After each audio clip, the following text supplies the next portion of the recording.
Welcome to the Fast Five for January, a short, sweet, concise look at some items of interest from the world of gifted and talented. I've received several emails asking me to include the names of gifted and talented teachers in my distribution list for the Fast Five.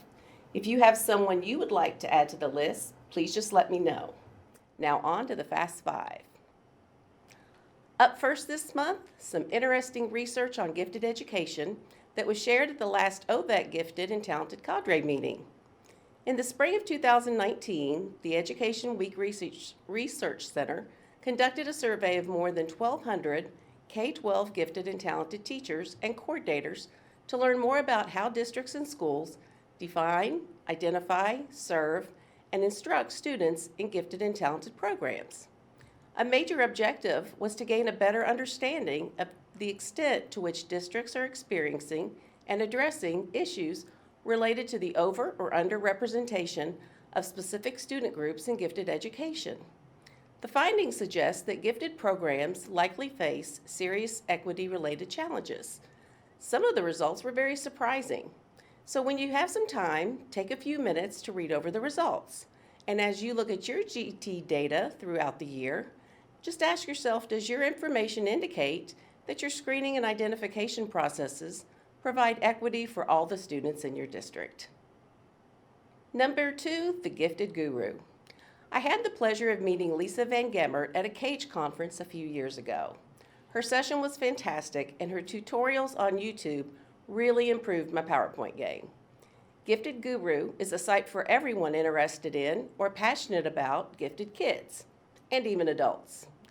You can expect to find practical and useful resources, tips and tricks of the trade for parents and educators, and the resource topics that you'll find there include differentiation in curriculum, social and emotional needs of GT students, identification and assessment resources, along with creativity and instructional strategies.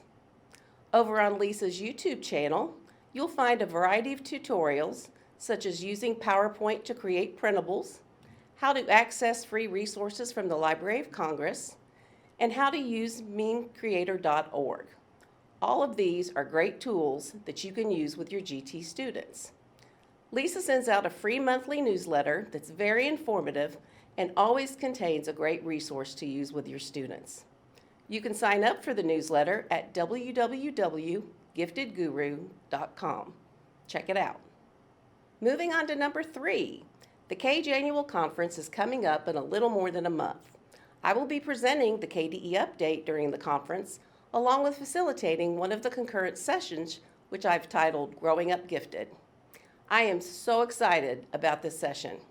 Historical data has shown that many districts struggle in providing professional learning opportunities to staff working with gifted and talented students.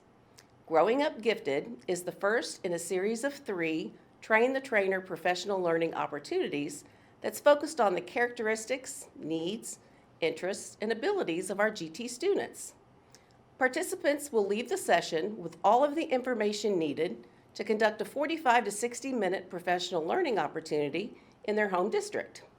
Hopefully, these sessions will help build the capacity of districts to provide the required professional learning to all staff working with GT students and turn your staff members into talent scouts. Fast Five number 4. Years ago, Sally Reese was the keynote speaker at a CAGE conference. She spoke on the school-wide enrichment model for reading, which was developed at the University of Connecticut. The school-wide enrichment model for reading is an enrichment-based reading program that's designed to stimulate interest in and enjoyment of reading, promote and develop higher reading achievement, improve self-regulation and automaticity in reading, encourage students to select high-interest books that are slightly to moderately above their current reading levels, and to create independent, lifelong readers. A resource that was shared during that session was the school-wide enrichment model for reading, Bookmarks. The bookmarks that are available in both elementary and middle school levels can be copied, cut out, and put on a ring to give teachers instant access to open-ended questions that require students to think at high levels. These bookmarks can be used with any book a student may be reading. These are great when you're planning a read-aloud time for your class or students, and for times that students or groups of students are working on a personalized book study. I found these to be so valuable and found that my colleagues love these bookmarks just as much as I did. The bookmarks cover both fiction and nonfiction books and include a variety of topics that are relevant to the content standards. Number 5, I have really enjoyed visiting the regional GT cadres around the state. If I haven't attended your cadre meeting yet, it's on my schedule. Today I would like to tell you about a resource that I learned about at the SESC cadre meeting. Many of you probably know Jennifer Chaplin from Wayne County. You might know her from being the past president of CAGE. She is just around the corner for retirement, and she wanted to find a way to share her knowledge of all things gifted to those remaining in her district after she retires. Her platform for doing so is a link on the Wayne County Gifted and Talented webpage that takes you to where she houses everything that you need to know to become, in her words, a Jedi Master in gifted and talented education. Each Tuesday, Jennifer uploads a resource on one of the many topics that are related to gifted and talented, from perfectionism to primary talent pool to grit and academic resilience. Jennifer has you covered. She has mapped out a range of topics and will upload a resource each week that's accessible to all. I know that we appreciate Jennifer's willingness to share the resources and information that she's accumulated over the years. Be sure to check that out. Well, that wraps up January's Fast 5. Thank you for watching. I hope you find this information helpful. And as always, I will send a copy of the PowerPoint to you, along with the links about the information that I presented today. Please don't hesitate to contact me if I can do anything to support your work. Take care.